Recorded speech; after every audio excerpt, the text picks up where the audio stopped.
That morning felt almost ordinary. My son Eric had dropped by alone, just him, restless as ever. We stood by the big window, the lake stretching calm and silver beyond the dock. I poured tea, feeling if not happy, at least steady.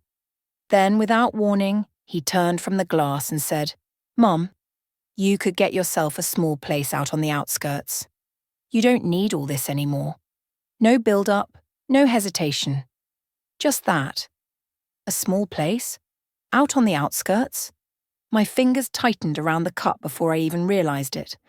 Was that what my life had shrunk to in his mind? Robert's decades of work, birthdays on this porch, the scent of lilies in spring, boiled down to 4 walls in some forgotten corner. I searched his face for a trace of softness, a hint he didn't mean it, but there was nothing, just calm, casual certainty, as if I were furniture to be moved. "My name is Maggie Thompson, 68 years old, and for 32 years I've lived in this cedar-framed house by Lake Harrington. It's my anchor, my history, my proof that I've built something worth keeping."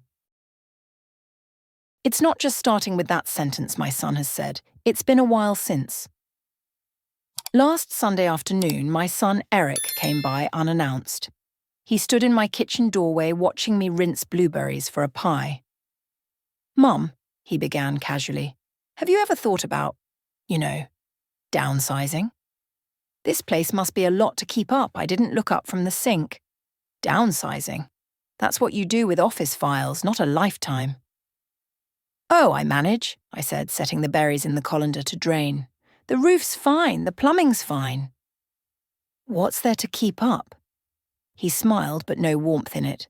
"I just mean, it's a big house for one person.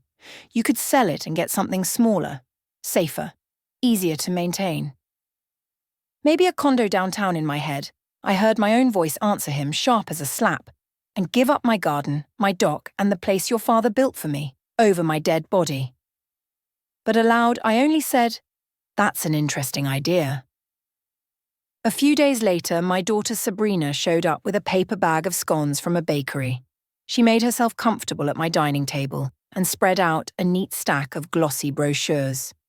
"These are just some options," she said, sliding one toward me. "It's the cover of a brochure for a senior living facility. Places with 24-hour staff, no stairs, all the amenities you'd ever need. You'd have more time for yourself, less to worry about." I traced a finger over the photo, feeling the thin, shiny paper under my skin.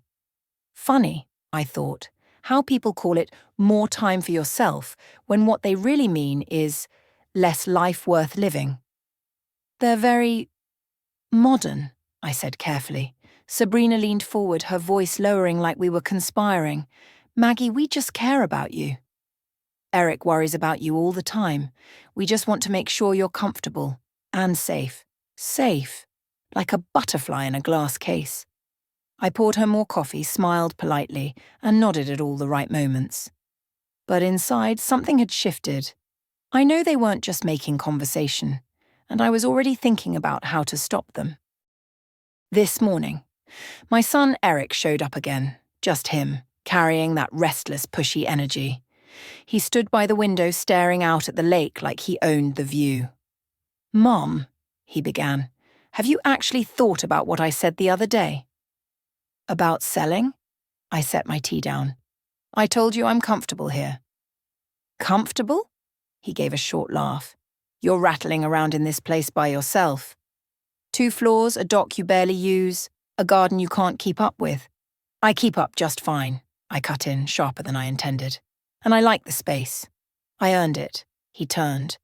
"You're sitting on over $2 million, Mom. That's just wasted. You could sell, get something smaller, pay off bills and have a nest egg. It's practical." I folded my arms. "Practical for whom?" "For you. And for me." He stopped, recalibrating. "For the family." We could both breathe easier. I held his gaze. "Eric, this isn't just a house. This is my life. Our history." His mouth tightened. "History doesn't pay the bills." And there it was, not even dressed up this time.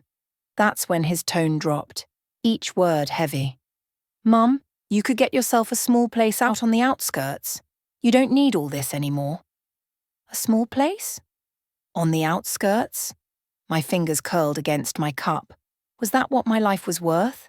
Robert's years of work, birthdays on this porch, the laughter on this dock, boiled down to 4 walls in some forgotten place? I see, I said quietly. That's quite an image you've painted for me. Mom, I'm just being honest, he said, spreading his hands like I should thank him. Honest? Number. This wasn't honesty. This was entitlement wearing a straight face. I'll think about it, I said at last. My voice was steady, but inside, the warmth I once felt for my son had cooled just a fraction. He left soon after, clearly thinking he'd made progress, but from now on, I'd watch every move he made, closely. I was rinsing lettuce in the sink when my grandchild Lily wandered into the kitchen. At 21, Lily's never been one to hold her tongue. I've always been the opposite. Let us silence do the work before words do. Grandma, she said, lowering her voice, I think you should know something.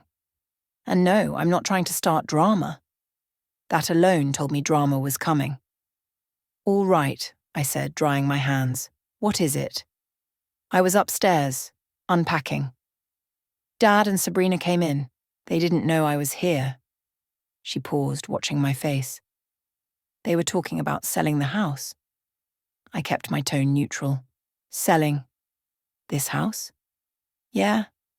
Dad said they could get 2.3 million easy. And then, she leaned in slightly, he said they need to get you into some place before you change your mind. Some place, that's what they called it.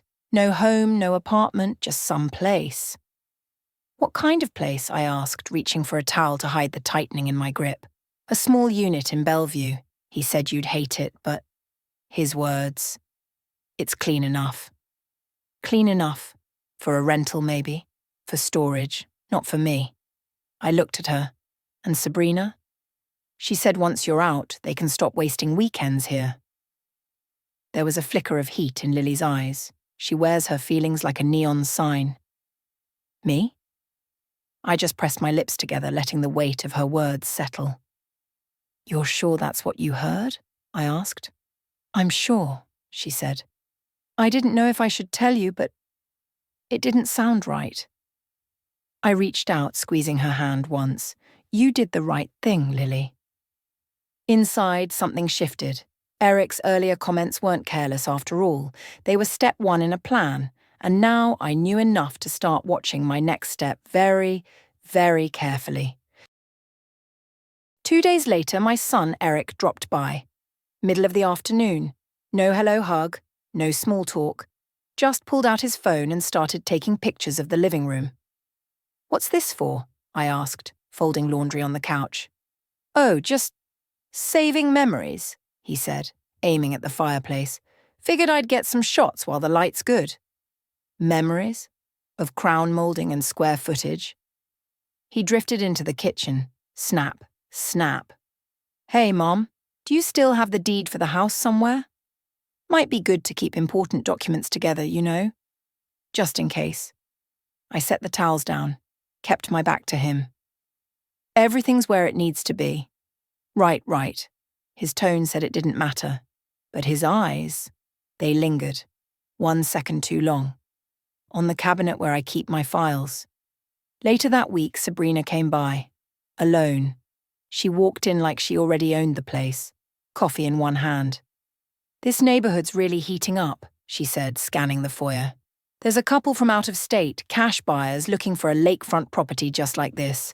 They'd pay over market if the deal moved quickly.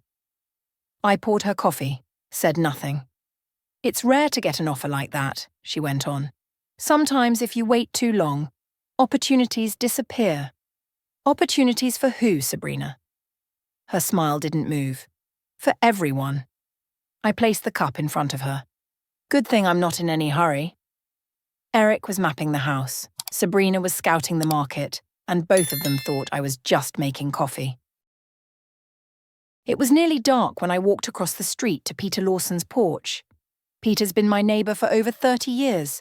A widower, ex-Seattle PD detective who spent the last decade working as a consultant on elder fraud cases.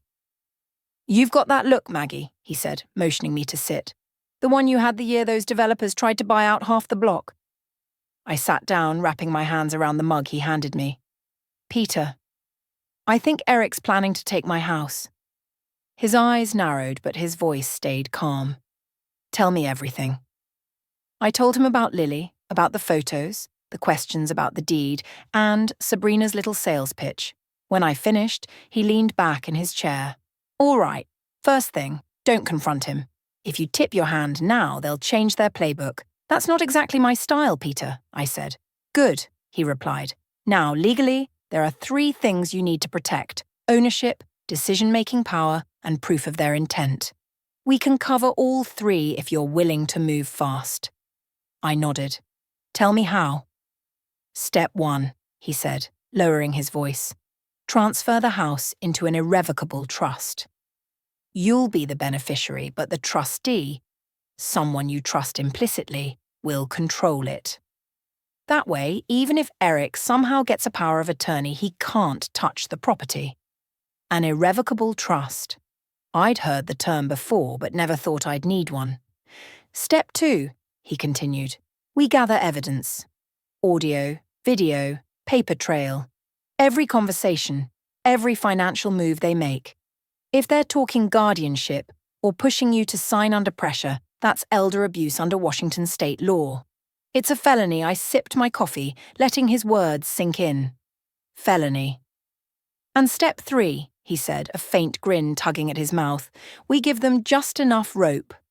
A buyer, cash offer, too good to pass up. We'll make it look like the perfect setup for them and they'll walk right into it. By the time they realize the buyer's fake, we'll have everything we need to nail them. I looked at him from the porch. And you've done this before? Let's just say, he said, I've seen more than one greedy relative hang themselves with their own plan. The air was cool, the smell of the lake drifting over the street. For the first time in weeks, I felt steady. All right, Peter, I said, let's do it. The next time Eric came over, I made sure my hair was slightly mussed, my sweater buttoned wrong, just enough to look off balance. Over coffee, I sighed. Eric, I've been thinking. Maybe you're right. Maybe it's time to... Simplify. His eyes lit up. You mean sell? A small nod. If it's for the best. You know more about these things than I do, that was all it took. Within a week, he had a realtor, Doug Willis, slick hair, too white smile, the kind who shakes your hand while pricing your life. Sabrina slid in beside him, sweet as syrup. You won't have to lift a finger, Maggie. Eric and Doug will handle everything. We even have a cash buyer, ready cash buyer. One of Peter's people, a retired investigator who could be anyone you needed him to be. A few days later, Eric came back with a folder. Power of attorney, just for the sale. Makes things easier. I skimmed it, frowning. I don't know, Eric. Feels so final. He leaned forward. It's just paperwork. You trust me, right? Trust you? Not for a second. I let the pause hang. All right, if it will help. What he didn't know, Peter and I had already swapped the real form for a harmless stand-in. Looked official, meant nothing. Peter's hidden cameras caught it all. Eric's finger tapping the signature line. Sabrina's little smirk, my pen moving across the page. I slid the paper back. Eric exhaled like he'd just won. Inside, I was counting down to the moment he'd learn it was the wrong war. It didn't take long for Eric and Sabrina to start acting like the sale was already in the bank. One afternoon, I saw them pull up in a shiny black SUV, dealer plates still on. Sabrina stepped out first, sunglasses perched on her head, holding a shopping bag from some boutique I couldn't pronounce. We put a deposit on a place in Bellevue, she said breezily, like she was telling me about the weather. 4 bedrooms, modern kitchen. You'll have to come by. Oh, wait, you'll be settled by then. Eric grinned, tossing his car keys in the air. Also took care of some debts. Finally breathing again. And we booked a little getaway. 3 weeks in Maui once this is all wrapped up. I stirred my tea. All wrapped up. Like I'm a parcel to be shipped off. That night, Peter showed me the first batch of bank records he'd pulled through a friendly contact. They're spending before they have a dime. Deposits, car financing, and even paid off part of his poker debt. Classic overconfidence. The overconfidence spilled into their conversations too. One Saturday I overheard them in the living room while I watered plants nearby. Eric. Cheapest place in Tacoma I could find. She won't like it, but who cares? It's not like she'll have visitors. Sabrina. Especially if we make sure Lily's too busy to drive down there. Out of sight, out of mind. My grip tightened on the watering can. So that's the plan. Isolate me, erase me. Every word was caught by Peter's tiny audio recorders, tucked behind picture frames. He even managed to record a three-way call between Eric, the realtor, and our buyer, where Eric bragged about fast-tracking my move-out before I could get cold feet. Peter just smiled when he played it back for me. They're giving us the rope, Maggie. All we have to do is let them keep pulling. And so we did. They thought the finish line was in sight. They had no idea it was the edge of a cliff. The morning of the closing, the sky over Seattle was painfully clear, like it was mocking what was about to happen. Eric treated it like a victory parade. He held the office door open for me with a smug smile, the kind that says checkmate. Doug, the realtor, was already there, practically vibrating at the thought of his commission. Sabrina swept in wearing a sharp white blazer, heels clicking like gunshots on tile. "Big day, Mom," Eric said as we sat at the conference table. "After this, you can finally relax." "Everything taken care of?" I gave him a slow nod. "Oh, it'll be taken care of, all right." The paperwork moved fast. Eric signed like his hand was on autopilot, Sabrina leaning over each page as if she were the seller. Doug slid the final document to me and I signed it with the careful, slightly shaky hand I'd been practicing for weeks. Eric leaned back in his chair, exhaling like a man who'd just climbed a mountain. "That's it. We're done here." The door slammed open so hard the blinds rattled. 2 Seattle PD officers strode in, followed by a man in a dark suit flashing a U.S. attorney's badge. Behind them came Peter, calm, steady, holding a thick folder like it was a loaded weapon. "Eric Ellison, Sabrina Cole," the agent's voice cracked through the air. "You are under arrest for conspiracy to commit elder abuse, fraud, and theft of property valued at over $2 million, Eric shot to his feet. "The hell I am! This is my mother's house," Peter cut him off cold. "Correction, this property has been in an irrevocable trust for 3 weeks. The power of attorney you bullied her into signing? Worthless. And we've got you on tape planning to isolate her, sell without her consent, and dump her out of sight. Every word." Sabrina's chair screeched back. "This is a setup. You can't—" One of the officers stepped forward, steel in his voice. "Mom, hands behind your back." Now Sabrina started yelling about lawyers, but the cuffs clicked shut anyway. Eric turned to me, eyes wide, voice shaking between rage and disbelief. "You did this to me." I met his stare without flinching. "No, Eric. You did this to yourself. I just made sure you didn't take me down with you." By the time the trial was over, Eric and Sabrina had nothing left. The house in Bellevue, gone. Seller kept their deposit. The shiny SUV, repossessed. The Maui vacation, non-refundable and already passed without them. But the cruelest cut wasn't the repossessions. It was the silence. They walked into cafes and conversations stalled mid-sentence. At the grocery store, people stared over cantaloupes, then looked away too quickly. Eric tried to argue once, raising his voice in a hardware store. Someone muttered, "That's the one who tried to rob his own mother." He left without buying a thing. Back here, life was different. Lily's little apartment was nothing special, 1 bedroom, pipes that rattled when she turned on the shower, but she didn't care. She was close to me. Some nights she'd knock on my door, holding takeout containers, and we'd sit at the dining table. "Grandma," she said once, her fork suspended halfway to her mouth, "they thought they were taking your life apart. But look at you, you built it stronger." I smiled across the table. "Brick by brick, Lily." That's the only way anything worth keeping gets built. Other evenings, she sprawled on the dock with her textbooks muttering about midterms. I'd bring her tea and she'd grin.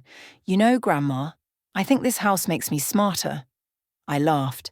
"Careful, it might make you stubborn too." "Runs in the family," she shot back, eyes sparkling. "And me? Every morning I still push open those cedar-framed windows. The air from the lake rolls in, cool and alive. I touch the wood of the banister Robert carved, polished smooth by years of hands.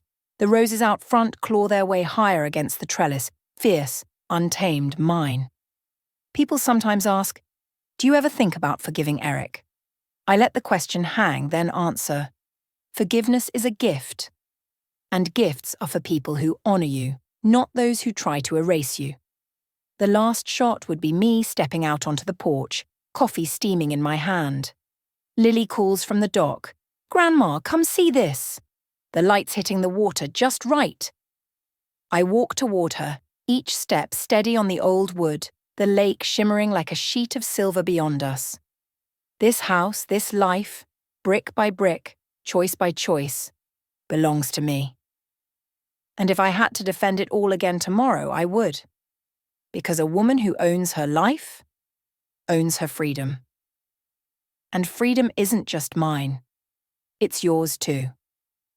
To anyone listening, whether you're a mother, a father, or simply someone the world thinks can be pushed aside, remember this: you are not a burden. You are the keeper of your own story. Don't let anyone sign it away for you. So when you look out your own window tomorrow morning, no matter how small the view, let it remind you, your life is yours to keep. And sometimes, the most powerful form of revenge is living it on your own terms. So, that's how the story ends. If this made you think, or if you've lived through something similar, share your thoughts in the comments. Our channel is a space for sharing tales of the elderly and family revenge stories from people who have weathered life's storms. Subscribe to the channel for more, because sometimes the deepest form of revenge is simply living on your own terms.